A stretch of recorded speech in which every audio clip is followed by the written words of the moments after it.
Good morning everyone, Jacques from Dapper Shaves. We're going to do another honing video of this beautiful 1930s Bismarck Barber's Pride. This razor is nice. It was neglected a bit and it got some damage which we'll speak to, and there's a little deep pit right there, and then also a little mark on the spine which we'll still keep polishing. Essentially this razor is nice.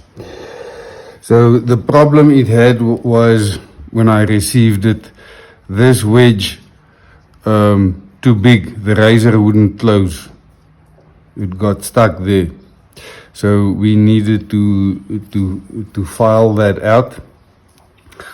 Also, the other interesting thing on this razor is normally they would have the Bismarck label on the front facing, but if you see this razor, they've actually put it this side.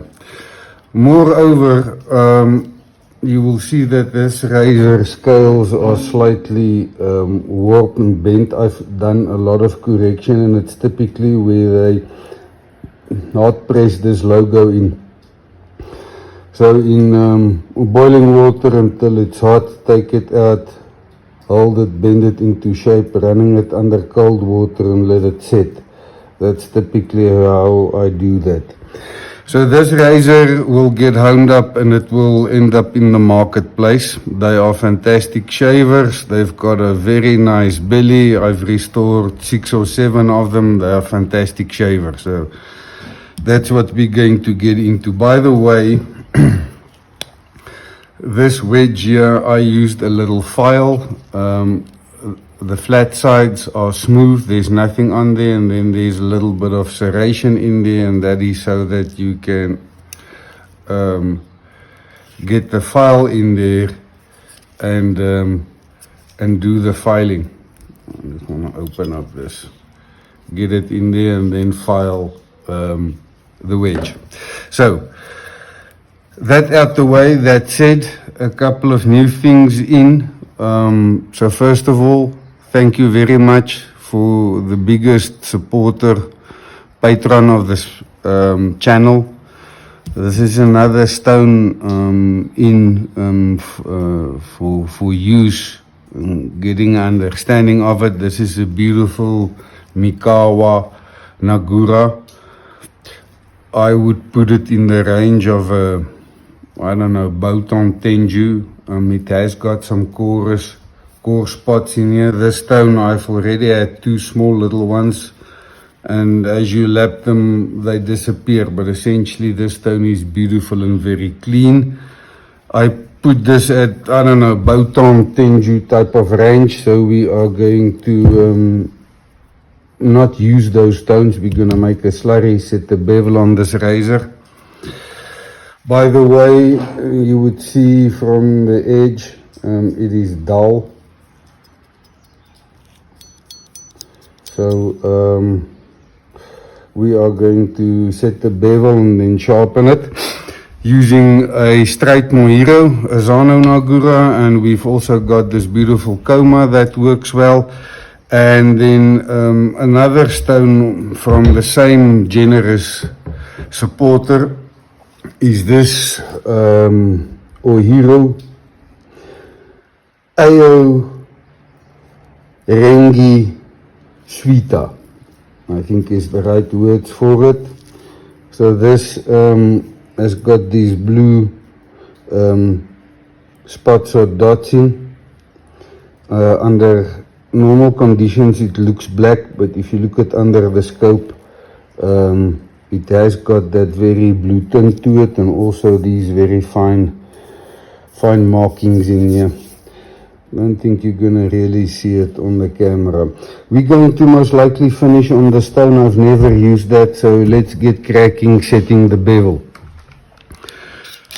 This stone is quite dense. They will help from soaking a bit for a couple of minutes, but I've seen this one If you just hydrate it, keep hydrating it within 30 seconds or so, it's happy to get going.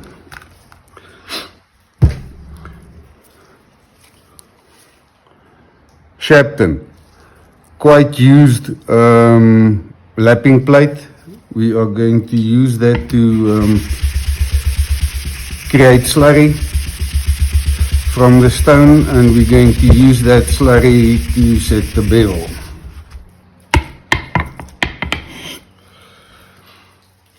Right, nice creamy white slurry, everything is in focus here. Right, let's get going. This razor I have checked on a flat surface, so it's got no warps or bends in as you would expect from the razors back in this day, so it's cutting nicely. I'm not using a lot of pressure. The stone cuts quite strongly. I've been using this to polish Japanese kitchen knives, and you will already see that there's the slurry is already turning color, indicating the swarf. I have got slight edge biased when I hone towards the edge. I use either this finger or the thumb when I go this side as a brake, so that I don't hone on the shoulder. That is a general mistake people make. They so into the honing that they don't always see where steel is hitting stone. When you hit the shoulder, it slightly lifts it up, so it's going to wear the toe a bit more. It creates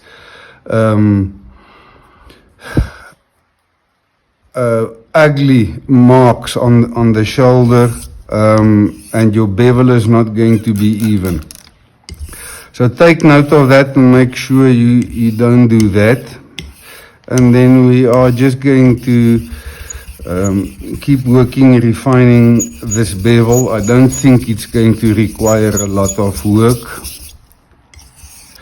And then we'll quickly have a look. I did not bring a scope with, so I might put this down shortly just to quickly go and fetch one. Already cutting quite nicely. What I want to do is just quickly spray this off and just inspect where we're at.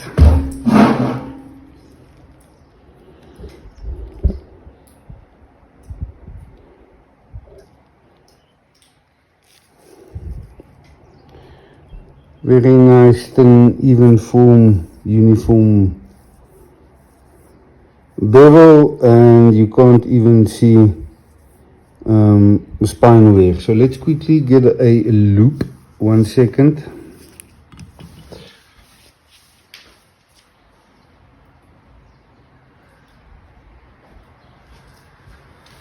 Luckily the stuff is not too far away.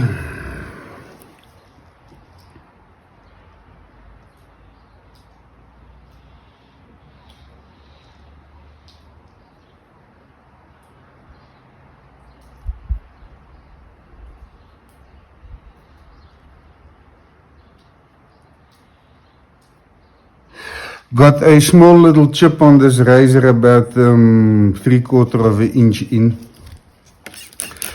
So I want to address that.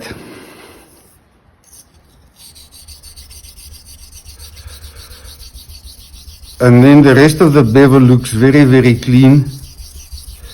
So we are going to just ensure the bevel is set properly, that there's no little chips or ugliness on the edge. And then we are going to use the comas on that Ohira. When I said chip, I meant a small little micro chip. But that's one that's going to cause problems if you shave. What I want to do also just is quickly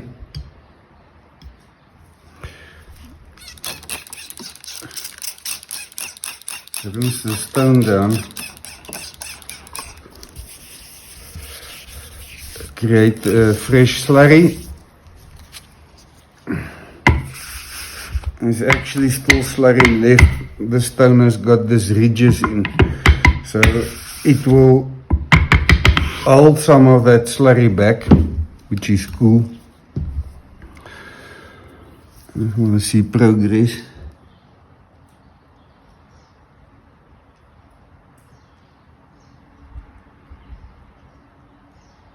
Very nearly gone.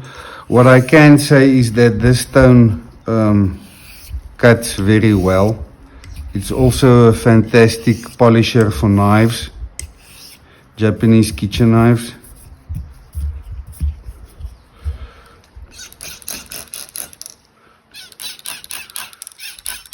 Just felt something there that didn't feel quite right. Maybe it was a piece of metal.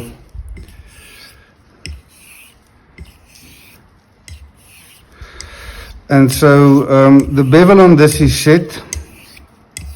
What we are going to do now is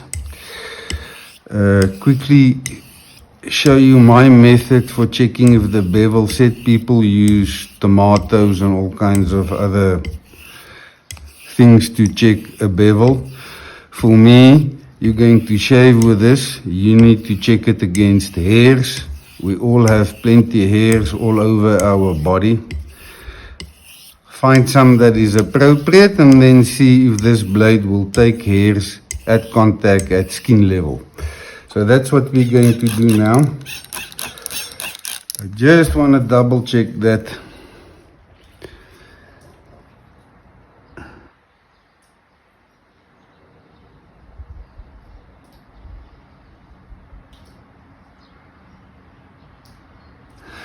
chip, and I'm still not 100% happy. Microchip.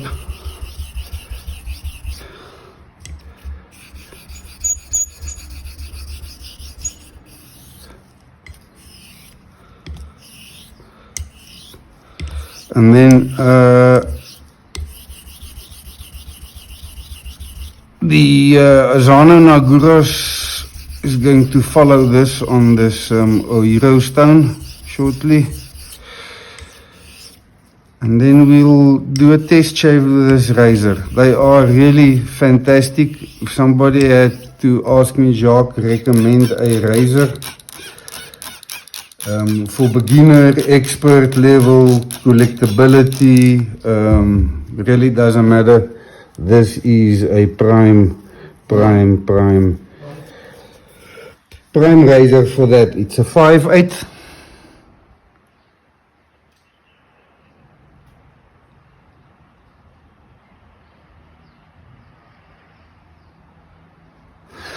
So, when is the bevel set? When it takes hairs effortlessly at skin contact.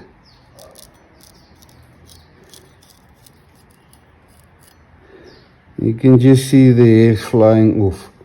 Smooth, clean area where I've taken hairs, no problems. You can see them. So, the bevel is set, the razor looks beautiful. What we are now going to do is we are going to polish this bevel using this stone and the Nagura. So I just quickly want to go and rinse this, back in a moment.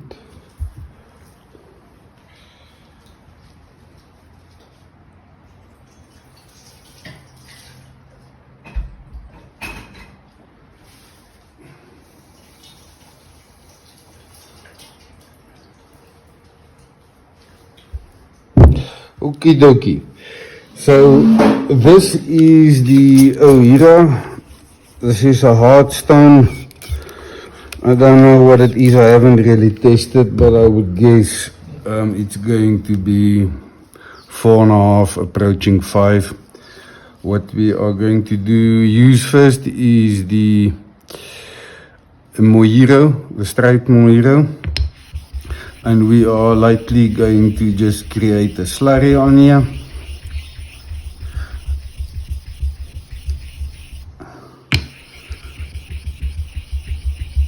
And you will see 95% of the slurry of this stone is coming from the Asano Nagura.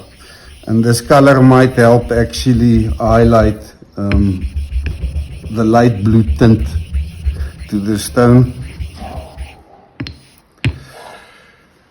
I'm going to put that down there, add a little bit of water, clean the razor, and then we are going to start the polishing.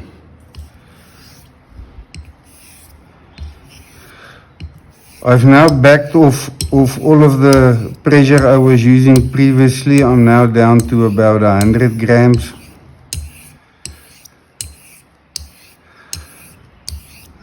Feedback from the stone and the Asano slurry, quite good, very engaging. I can feel what's going on.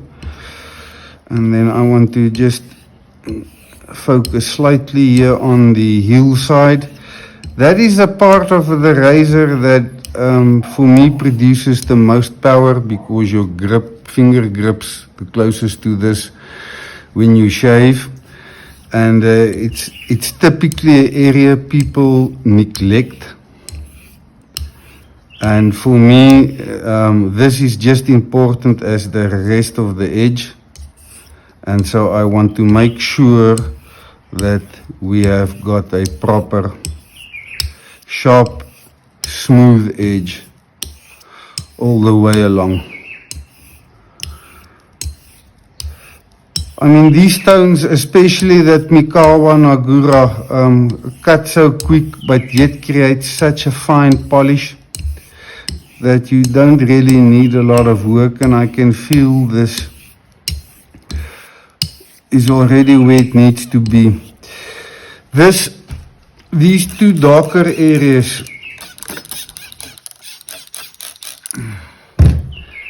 this one here and this one here,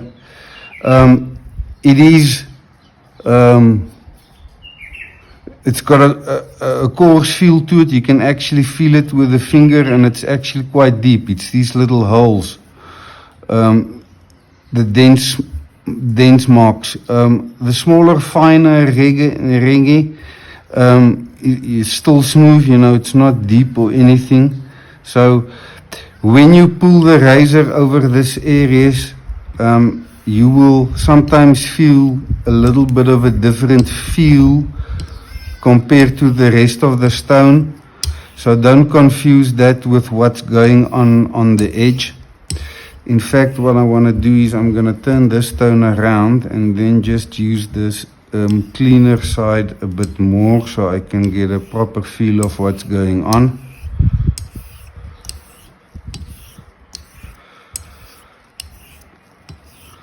This is feeling very good. So we're going to add more water here and just clean this off, and then I'm going to inspect, and then we are going to step onto the Koma slurry.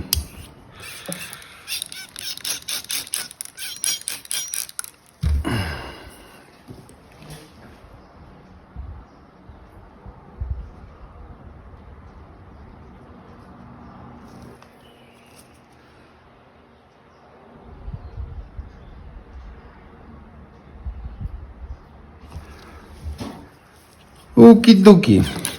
So up next, Koma.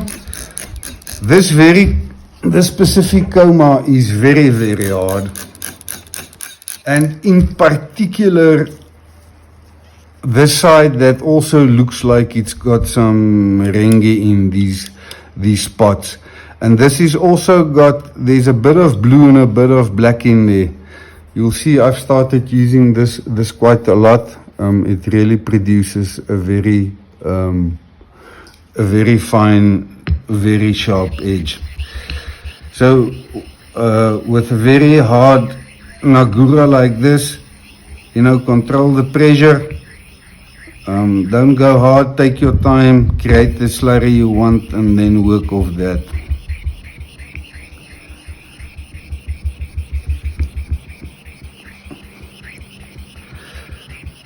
This Nagura, because it's so hard, might actually add a lot more of the base tone into the slurry than I would have gotten from the Mejiro.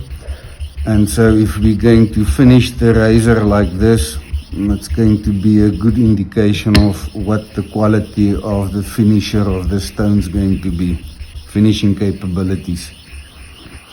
I'm not even sure if this is suitable for a razor. Having said that, being this hard, this smooth, I can only believe that it would produce a good result. So you're not going to see a lot of the slurry color, but there we go. You'll see very similar in the color to the base tone. So difficult to judge really how much is Nagura slurry and how much is base tone slurry, but I think this is going to be a good combination. Time will tell. We are essentially finished. I'm going to just take my time, do these strokes, take my time with them. The edge really, or the bevel, really engage with the stone. You can feel every millimeter and every little difference in the stone and on the steel you can feel clearly. I want to switch to in hand only.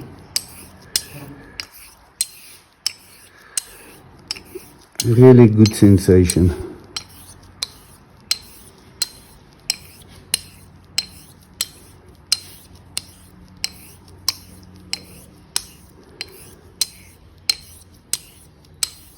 And Gigi is standing here behind me. I don't know if you guys can hear her. She's obviously very keen to get something. Trying to get my attention. What is it, Sissy?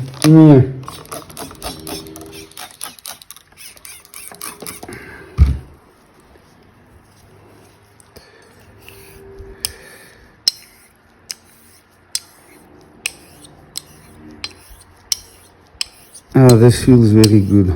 Very good. And so what I'm going to do is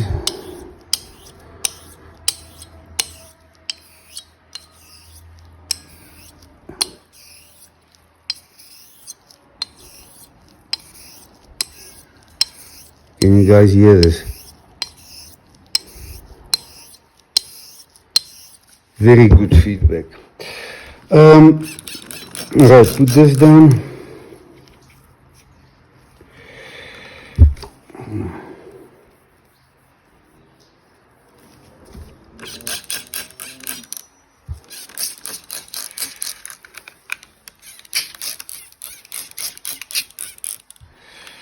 If we give this a palm strap and then we're going to check tree topping. I think this is going to really fly through that.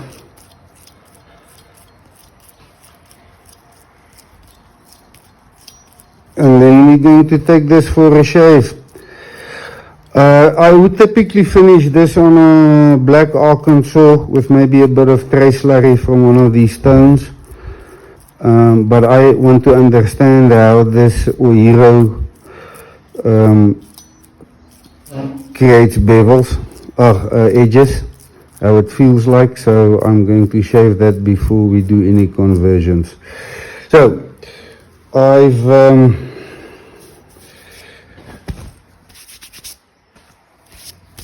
given that a palm strap.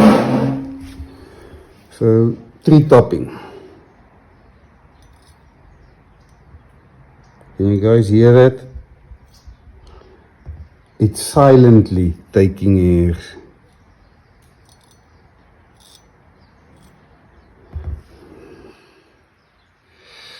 Okay, so that's what I wanted to achieve. Give this razor a good old hone. I'll strop it shortly, and then we are going to shave that. So once again, I just want to put this down. The equipment we used, and once again thank you for the patron, the supporter, for providing these stones, giving me the opportunity to showcase them and see what they're capable of.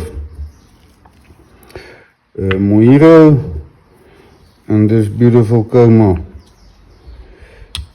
Really appreciate everybody's time. Hope you found this video useful, and up next, shave with this wonderful razor.